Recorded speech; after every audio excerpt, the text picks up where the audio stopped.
Alright, welcome back to the channel today, guys. And what was this episode? This episode was just hype. I freaking loved it. I literally just finished watching it, and my energy levels are still, through the roof. What?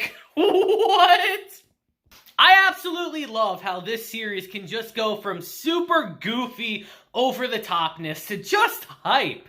I was dying laughing one minute, and then the next minute I was like, oh, damn, that looks cool.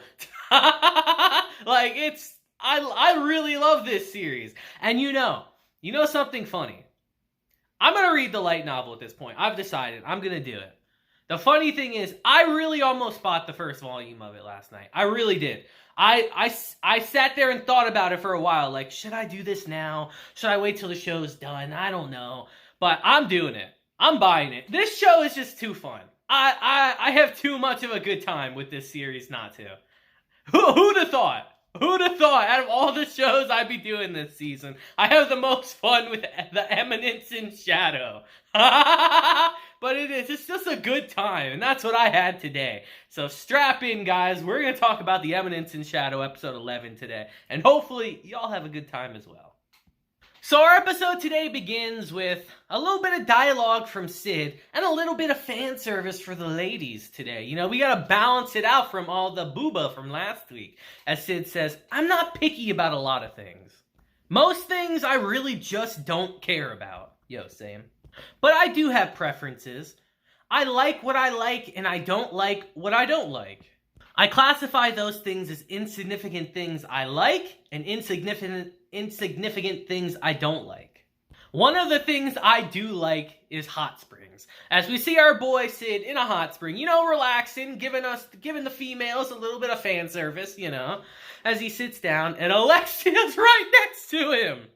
She's looking at Cid like, is he for real right now? Is this actually happening? As Cid's just sitting there humming away. And at this point, I gotta be real. Alexia is my favorite. I really like Alexia. She's grown on me a lot. She's really my favorite. She's just always fun every time she's on the screen. I think it's really funny how she's trying to casually sneak a peek too the whole time. But eventually she composes herself and says, I guess you're all healed now, huh? I cut you up pretty badly when I lost my temper. I'm glad you survived.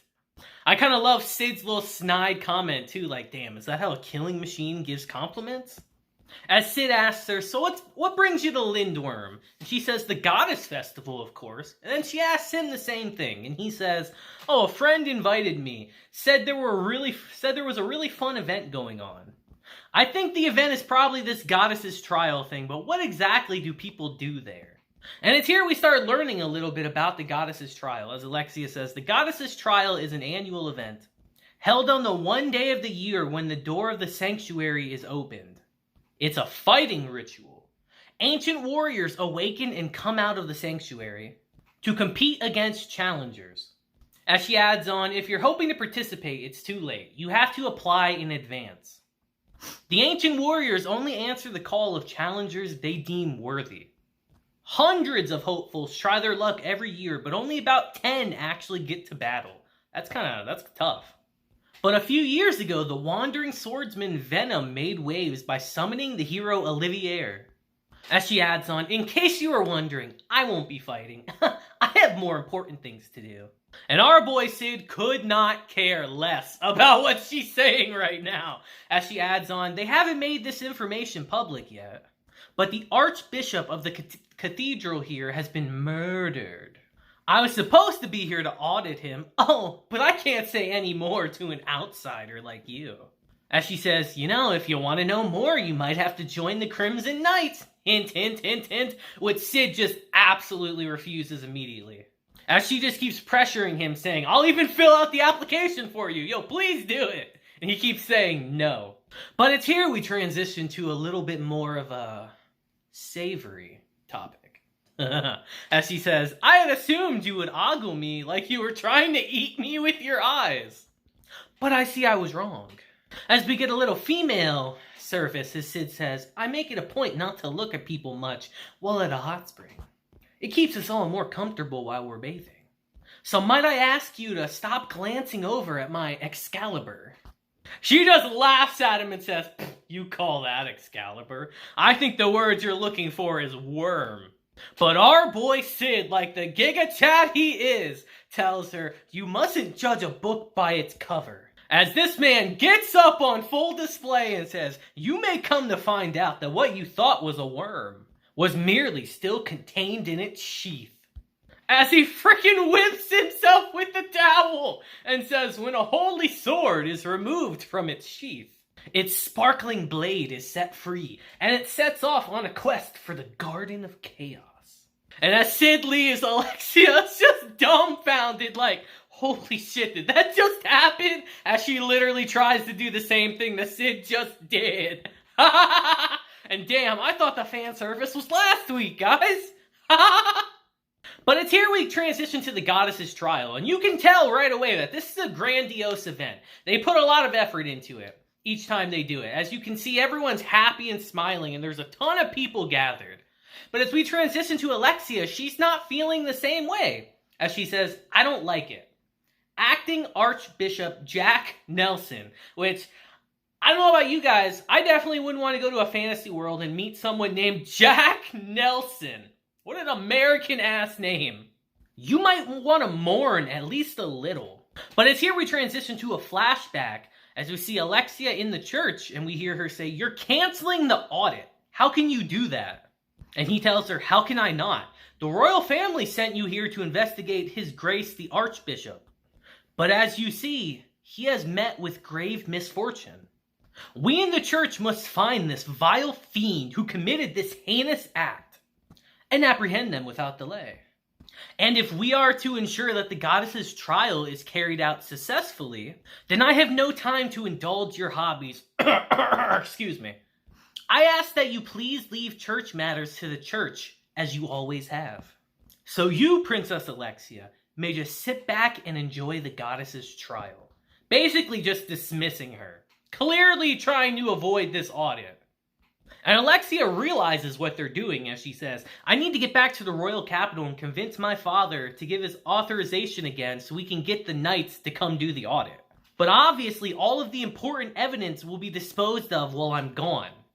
As she says, "Baldy is standing right in front of me as the prime suspect. I just don't like it." But it's here we transition to another savory topic. As Alexia says, "Speaking of things not to like," we hear Alexia say, "Natsumi Kafka, aka Beta. She's supposedly a popular new author, but that perfectly polished demeanor. That dignity that could hardly come from a rookie writer. Everybody knows the more somebody is like that on the outside, the more corrupt they are on the inside." As we see that Alexia is a little mad about the assets that Beta's working with.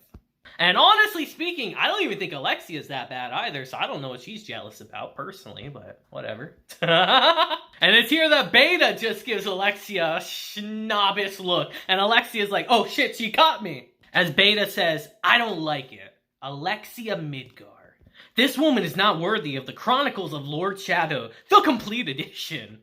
Not the standard edition, the complete edition, the full package. Taking advantage of her position as princess and classmate, so she can get close to Lord Shadow. What a pest. As if she weren't sadly lacking in talent, beauty, and love for Lord Shadow. As if she weren't inferior in every way. The role she's taking is vastly better suited to a charming, silver-haired, blue-eyed elf with a beauty mark on her cheek. I wonder who that could be. Everybody knows it's exactly women like her who are the most corrupt on the inside." As Alexia just stomps on her foot right here. As Beta is just like, "Princess, you're kind of on my foot." And Alexia's just like, "Oh, something the matter here?" But it's here that the goddess's trial begins as we see all the warriors getting ready for a fierce fight, potentially. As we just hear in the background, "Did you hear? If an ancient warrior appears, you won't be able to leave that dome alight until someone is down for the count. Last year, somebody died." As someone else says, "Why would you pay hundreds of thousands of zenny to potentially get yourself killed?" As the other guy says, "I'm glad you asked, because if you manage to beat an ancient warrior, you get a commemorative medal." With one of those, you can go to any night order in any nation of the world. And I kid you not, as I was watching the episode and I heard them say this, I said aloud to myself, like, damn, thanks for the exposition, guys. And not a second later, we hear Cid say, thank you for your perfect example of background character exposition. And I was dying laughing when I saw that. I was like, there's no way I called that. I've become one with Cid, man. I've become one with the goofiness. But it's here our boy Cid's a little disappointed as he says, I don't suppose I'll get to do anything Eminence in shadowy during this event. I mean, it's such a big event, it'd be a shame to just accept my background character status and do nothing. I wanna, make a dashing entrance, show off my eminent powers, and have them all go, who is that mysterious man? I mean, I could just say rules be damned and jump into the competition anyway. But I'd prefer to save a more juicy entrance like that for a far more important, more appropriate scene. As he says, oh well, guess I'll just accept my role as background character this time. And I'm sitting here like, no, that's what I want you to do. I want you to jump in and do some crazy shit. Come on, Cid.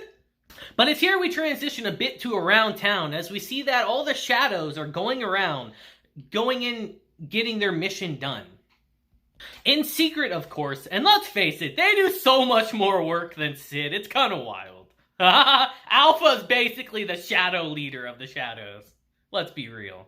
And it's here as we transition back to the goddess's trial, we see Cid saying, damn, I hope this is over soon, we kind of been here a while. But it's here, they announced the next fighter in the trial, and my prayers are answered. Because it is Cid getting called up there. And I'm like, hell yes, let's go. As he's like, damn, the next is a guy named Cid Kagano. That is such a background character name. And all of a sudden, he's just like, wait a minute. As we transition to Alexia and Beta, and they're shocked too. As we see Oriana just smirking in the background as she says, once we've traversed this thorny path, our happy future awaits. She freaking set him up. She set Cid up, this conniving little minx. As we transition to our favorite background characters again, as they say, I can hardly believe it. A student attempting the goddess's trial? What a commendable young person. Yeah, you can bet he's one of the most popular kids in his whole school. As Cid's just like, alright, damn, what are my options here? Option 1, resign myself and fight in the trial. But if a really powerful ancient warrior pops out, everyone will find out that I have eminent powers. Option 2, run away. But that's a hard pass. They already know that I'm a student at the Dark Knight Academy. If the administrators find out I incurred the wrath of the divine teachings, I could be expelled. And my sister would beat my ass bloody blue. So we're going to go with option 3, as we see Cid shoot a little bit of magic into the air to distract everyone. And who should be in the center of the ring when this happens? Shadow. Option 3, confuse the matter. As Alexia says, why on earth would he be here? As Oriana says, where's Cid? And alright guys, I get it, alright? I get that he has a hood, they don't know who it is, but come on. At this point, come on. Like, Cid just happens to disappear every time Shadow happens to pop up. And Shadow just happened to pop up right when Cid was supposed to be down there. How convenient. It's like the Batman and like Superman thing. Like, oh, Clark Kent, he's gone. Oh, Superman's here. Like, come on, guys. Like, I get it. I do get it. But at the same time, I'm like, come on, guys. Pick it up. As Nelson's just like, Shadow, that filthy rat that's been skittering around at our feet. You have overestimated your power, and you will rue your foolishness. As we just hear Cid say, ancient memories lie slumbering within the sanctuary. This night, we shall set them free. As we see that Cid is calling forth an ancient warrior, and as I would expect nothing less, it turns out to be a beautiful woman who looks unbelievably like Gamma, to the point where if they didn't say this was a different person, I would have assumed this was Gamma. They look almost identical. As Nelson says, that's Aurora, the Witch of Calamity. As Beta actually starts explaining to them that she once rained chaos and destruction down on our world. But as to what chaos she caused or destruction she wrought, there is no record left to describe it, as Nelson's getting a full view of Beta's assets. As Beta says, Archbishop, would you please be so kind as to tell me more about the Witch of Calamity, taking full use of these dangerous weapons? Oriana and Alexia are looking at her like, God damn it. As he says, even in the church, the name Aurora is only known by a select few. I can hardly believe anyone would summon Aurora. She was known as the most powerful witch in all of history. A lowly bandit such as him will be utterly helpless against her. As Alexia just says, I'm not so sure about that. If the goddess's trial summoned her as an opponent for Shadow, that means that Shadow's powers have reached the same level as one who destroyed the world. And as we transition to Cid and Aurora, Cid has a huge grin on his face as he says, she feels the same way I do. A battle is a conversation. The shifting of the sword's point, the movements of one's gaze, the placement of the feet, all of them reflect your opponent's will. As their battle commences and Cid says, we read those cues to give each other better responses back and forth, again and again. And as their battle commences, it's basically like a dance. As Alexia says, that woman is strong. No ordinary Dark Knight could manage against her attacks. But Shadow is still only watching. As Cid says, I am loving this, my violent-eyed opponent. Actually, let me call you Violet with my deepest affections. I haven't been able to have a decent conversation like this in a very long time. Which is why, dear Violet, I'm so happy that I get to speak with you. But as they're fighting, Cid notices that she's basically a prisoner here, as we see chains wrapped around her.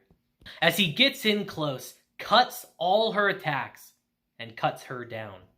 As he says, I wish I could have fought you at your full strength. As she vanishes, and he flies away. But as he leaves, we see the barrier around the goddess's trial shattering as a giant magic circle appears in the middle of the Colosseum. And as we transition to Alpha watching this, she says, the sanctuary answered his call. Shadow, so it's true, you're... And our episode ends right there. And I'm like, God damn it, why do we always end when it's getting good? Like, damn! But yeah, this episode was really fun, man. It was really fun. I had a great time watching this. I was dying laughing 1 minute, and then the next minute I'm like, yo, why is this actually really badass? What the hell? And yeah, guys, I'm definitely reading the light novel now, for sure. I can't help it. It's gonna happen. Like, this show is too fun. I have to. So, by the next time we get an episode, I'll probably have at least read Volume 1. And I'm excited for that. But yeah, guys, let me know what you thought of this episode down below. I thought it was great. This show just continues to I wouldn't say amaze me, but just bring me joy each week I react to it. And I hope I can do the same with you guys, because it's so fun. So, until next time, guys, I hope you have a great day, week, month, and year. And before we go, what do you think Beta or Alpha was talking about? What do you think she meant with Shadow at the end there? I don't know, but I'm very curious to find out, actually. But until next time, guys, I hope you have a great day, week, month, and year. And until then, deuces, have a blessed day, and I'll see you guys next time.